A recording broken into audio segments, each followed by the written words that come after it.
Il pensait m'en est que le Burkina Faso allait plier, mais une ombre noire a surgi sous la forme d'une panthère. Imaginez un instant, au-dessus des terres burkinabées, des drones inconnus, venus d'ailleurs, déchirent le ciel sahélien. Ils n'apportent ni aide ni dialogue, mais la promesse silencieuse d'une pression grandissante. Ce ne sont plus seulement des machines, mais le symbole d'une surveillance étrangère qui s'intensifie, d'une stratégie qui s'affiche sans complexe. En quelques heures, la rumeur se propage. Des vidéos, filmées à la hâte, montrent des soldats burkinabés scrutant la voûte étoilée, l'inquiétude gravée sur leur visage. L'une de ces séquences devient virale sur TikTok, avant même que les autorités ne puissent la contenir. On entend chuchoter « Ce soir, le ciel n'est plus à nous ». Alors, qui contrôle vraiment l'espace aérien? Qui détient encore le territoire quand les yeux étrangers balayent chaque mouvement, chaque souffle de vent? Les premiers doutes s'installent, la tension monte et la question de la souveraineté n'a jamais paru aussi brûlante. Pour le Burkina Faso, le prix à payer est immense. Perdre son autonomie, risquer la guerre, voir son identité s'effacer. Ou, à l'inverse, saisir l'opportunité de s'unir et de se réinventer. Car ce qui se joue ici dépasse les frontières et pourrait bien redessiner la carte politique de tout un continent. Mais ce que personne n'avait anticipé, c'est la réaction populaire et l'onde de choc qui allait suivre. Sur le terrain comme dans les rues de Ouagadougou, un souffle nouveau va bientôt secouer l'ordre établi. Ce que vous allez découvrir risque de tout changer. Pourquoi le Sahel? Pourquoi maintenant? Ce n'est pas par hasard que la région attire les regards du monde entier. Depuis des décennies, le Sahel est le terrain de jeu privilégié des grandes puissances. D'abord sous couvert d'opérations humanitaires, puis à travers des interventions militaires menées par l'OTAN ou par le bloc régional ECAWA, l'ingérence étrangère est devenue la norme, jamais l'exception. Les frontières ne sont plus que des lignes sur une carte. Dans la réalité, ce sont des couloirs pour les ambitions extérieures. Mais dans les derniers mois, quelque chose a changé. Des drones inconnus ont survolé la nuit burkinabé, silencieux, mécaniques, filmant chaque mouvement militaire, cherchant la faille. Il ne s'agissait plus de simples manœuvres d'observation, c'était une démonstration de force, un signal froid envoyé depuis l'étranger. Les opérations de reconnaissance sont devenues si fréquentes que, dans les rues de Ouagadougou, on chuchotait « Le ciel n'est plus à nous ». Sur les réseaux sociaux, des vidéos anonymes de ces vols secrets ont enflammé l'opinion. Dans les coulisses, l'OTAN, ECAWA et leurs alliés échangeaient soit des messages codés, évaluant comment contenir un pays perçu comme indocile. Face à cette pression, les autorités burkinabées se sont retrouvées sur la sellette. Certains ont d'abord tenté d'apaiser, d'autres ont dénoncé publiquement la surveillance, et une poignée a choisi la défiance totale. Mais la véritable surprise est venue du peuple.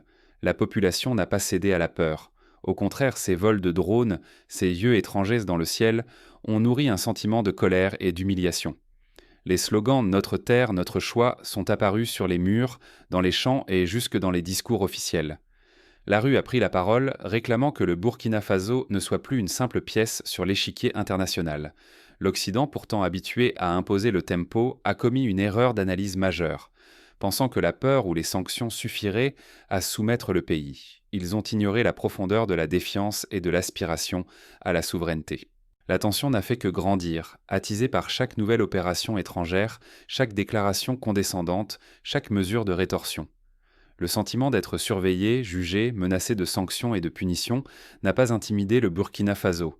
Il a réveillé une rage sourde, une volonté de reprendre en main son destin, et, plus largement, de réaffirmer l'identité africaine face à la domination extérieure. Ignorer ces dynamiques, c'est risquer de sous-estimer la profondeur du malaise, la gravité des enjeux et la puissance du mouvement en cours. Car ce qui se joue n'est pas seulement politique ou militaire, c'est une bataille pour l'âme du Burkina Faso et, plus largement, pour l'avenir d'une Afrique qui ne veut plus se contenter d'obéir. Mais en réalité, cette pression n'a pas écrasé le Burkina Faso. Elle a réveillé quelque chose d'inattendu, une force qui ne demande plus la permission d'exister. Quand la peur disparaît, que reste-t-il ? Ce n'est plus la terreur qui retient un peuple, mais le souffle de sa propre histoire.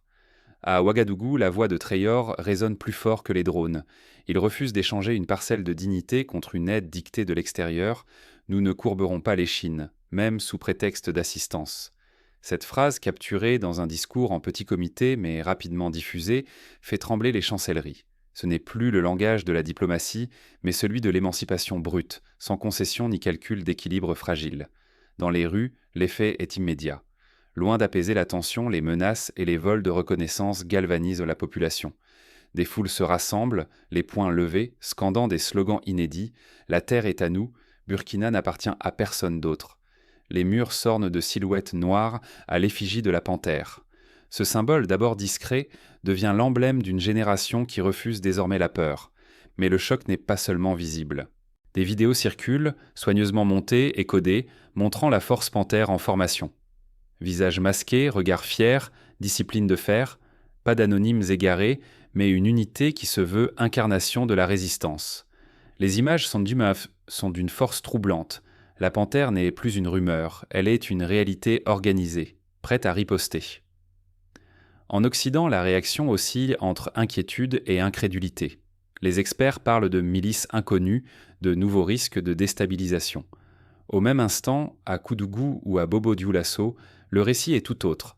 La panthère incarne l'espoir, elle est l'aboutissement d'années d'humiliation. Des messages de soutien affluent même des pays voisins, du Mali, du Niger, du Sénégal. Partout, la doctrine panthère suscite débat et adhésion, parfois admiration, parfois crainte. La fracture s'ouvre. Le pays oscille entre union sacrée autour d'une identité nouvelle et risque de dérive radicale.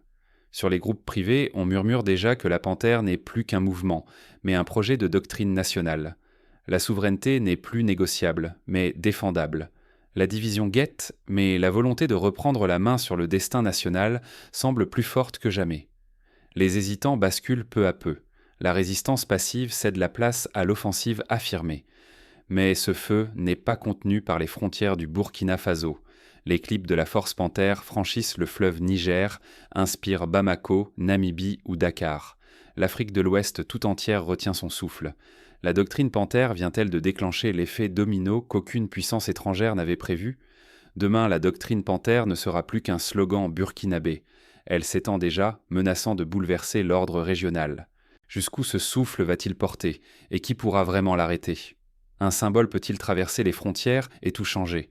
Ce qui n'était au départ qu'un cri de défi à Ouagadougou est devenu un ouragan qui balaye tout l'Ouest africain.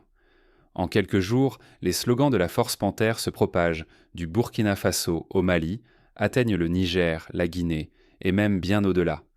Sur les murs de Bamako ou de Conakry, des silhouettes de panthères surgissent, tandis que les réseaux sociaux s'embrasent de vidéos virales et de hashtags. L'Afrique ne s'agenouille pas. La mobilisation déborde, imprévisible. Les jeunesses nigériennes ou maliennes défilent, arborant les couleurs de la panthère. Telegram, Twitter, TikTok bruissent d'images de rassemblements spontanés. Ce n'est plus un mouvement burkinabé, c'est la naissance d'une identité partagée. Les références à la Force Panthère deviennent le code d'une génération qui refuse la soumission, unifiant au-delà des frontières coloniales. Face à cette vague, l'inquiétude gagne les couloirs du pouvoir. Les chancelleries occidentales, d'ordinaire maîtresses du calendrier diplomatique, multiplient réunions d'urgence et notes confidentielles. À Paris, à Washington, la rhétorique s'alourdit. Le spectre d'un effet domino plane. La peur n'est plus d'une révolte isolée, mais d'un basculement de tout l'ordre régional. Les autorités régionales, elles, oscillent entre nervosité et colère. Ekawa, autrefois médiateur respecté entre Afrique et Occident, change de ton du jour au lendemain. Son langage glisse vers celui des capitales occidentales. Il s'agirait désormais de restaurer l'ordre, de contenir l'extrémisme, de sanctionner les éléments radicaux. L'ambiguïté politique laisse la place à la crispation et aux menaces à peine voilées. Mais au lieu d'apaiser, cette posture attise la contestation. Sur la toile, l'explosion est sans précédent. Vidéos de manifestants, mèmes, créations artistiques, tout converge pour dénoncer l'ingérence et revendiquer un panafricanisme sans compromis. Les messages de solidarité se multiplient, de Dakar à Niamey, de Libreville à Abidjan. Des collectifs de juristes, d'artistes, de soldats démobilisés s'unissent en ligne pour réclamer une nouvelle ère, celle de l'autonomie, du respect, de la dignité retrouvée. La peur, jadis imposée par les sanctions, cède la place à une fierté contagieuse. C'est désormais l'ordre ancien qui vacille.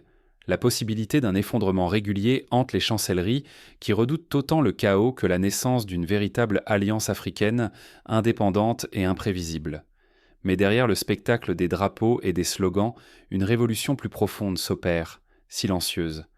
Ce qui bouleverse la région n'est peut-être pas d'abord militaire, mais psychologique et culturel. Car ce qui est en train de changer, bien au-delà des uniformes et des frontières, c'est l'idée même de ce que signifie être africain aujourd'hui.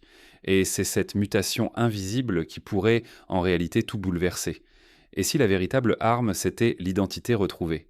Cette question brûle au cœur de la vague qui déferle aujourd'hui sur le Burkina Faso et, par ricochet, sur toute l'Afrique de l'Ouest.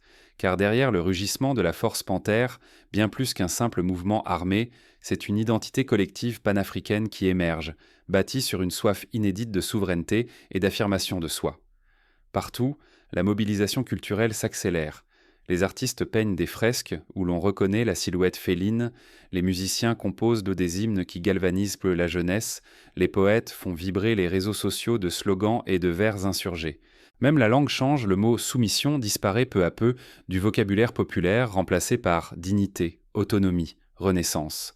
Ce réveil touche aussi les institutions. Les vieilles alliances, qu'elles soient forgées avec Ekawa ou tissées avec d'anciennes puissances occidentales, vacillent sous le poids du nouveau récit collectif. Jadis perçues comme garantes de stabilité, elles semblent aujourd'hui déconnectées, parfois même complices de la perte d'identité. Mais la véritable transformation, elle, se joue dans l'intime, car la doctrine panthère n'attend pas l'autorisation des élites. Elle s'infiltre dans les quartiers, dans les discussions familiales, dans les rêves des adolescents. Elle dit à chacun « Tu n'as plus besoin de permission pour te relever ». S'émanciper, c'est d'abord s'autoriser à croire en ses propres forces, à réinventer ses propres rituels, à se réapproprier l'histoire trop longtemps confisquée. C'est là que réside la force pratique de ce mouvement. En donnant aux individus le droit de se penser autrement, il brise les chaînes invisibles qui entravaient l'action collective. Les réseaux sociaux deviennent des agoras, les chansons des manifestes, et chaque acte de résistance, même discret, s'ajoute à la vague. Mais l'opportunité est fragile, car si cette dynamique n'est pas consolidée avec intelligence, elle court le risque de n'être qu'une étincelle vite réprimée ou récupérée. Rater le moment de l'union, c'est risquer de retomber dans l'isolement, voire d'affronter une répression féroce. Reste une question cruciale. Quand l'Afrique cesse de demander et commence à décider, jusqu'où cette vague peut-elle aller ? La réponse ne se trouve pas seulement dans les discours officiels, mais bien dans les choix quotidiens de millions d'Africains. Et c'est là que les enjeux prennent une toute autre dimension. La panthère rugit et cette fois, le monde écoute. Ce qui n'était qu'un murmure s'est transformé en cri. Le Burkina Faso, jadis considéré comme une pièce interchangeable sur l'échiquier des puissances étrangères, s'impose désormais comme le cœur battant d'un réveil sans précédent. Dans la poussière du Sahel, la force panthère n'est pas seulement un symbole. Elle incarne la fierté et l'audace d'un continent qui, après des décennies de tutelle, ose enfin écrire sa propre histoire. Chaque décision prise aujourd'hui façonnera le visage de demain. Face à la pression, certains choisiront la prudence, d'autres l'affrontement. Mais refuser d'agir, c'est accepter de rester spectateur, d'endurer éternellement des choix imposés par d'autres et de voir s'effilocher son identité au fil des générations. Pourtant, aucun destin n'est gravé dans le marbre. L'avenir du Burkina Faso, et peut-être même celui de toute l'Afrique de l'Ouest, dépend désormais du courage de s'engager, de dire non à la fatalité, oui à l'autodétermination. La force panthère n'est pas une légende urbaine, ni un mouvement éphémère. C'est la preuve qu'une idée, lorsqu'elle embrase un peuple, peut renverser l'ordre établi. Le monde observe, incrédule, ce qui semblait impossible hier. Une jeunesse qui refuse de plier, des anciens qui redécouvrent la force de leurs racines, et une doctrine nouvelle qui traverse frontières, alliances et peurs. L'Afrique n'est plus à vendre ni à genoux. La panthère, dans sa rugosité nocturne, rappelle que la souveraineté n'est ni un don ni une faveur, mais une conquête qui se gagne chaque jour. Alors, face à ce tournant, la question n'est plus « faut-il oser ?», mais plutôt « qui osera encore rester silencieux ?» Entre l'engagement et l'indifférence, entre l'action et la résignation, c'est le poids de chaque voix, de chaque choix, qui écrira la prochaine page de l'histoire. Le futur s'écrit maintenant. Et si, cette fois, tout commençait ici, sous le regard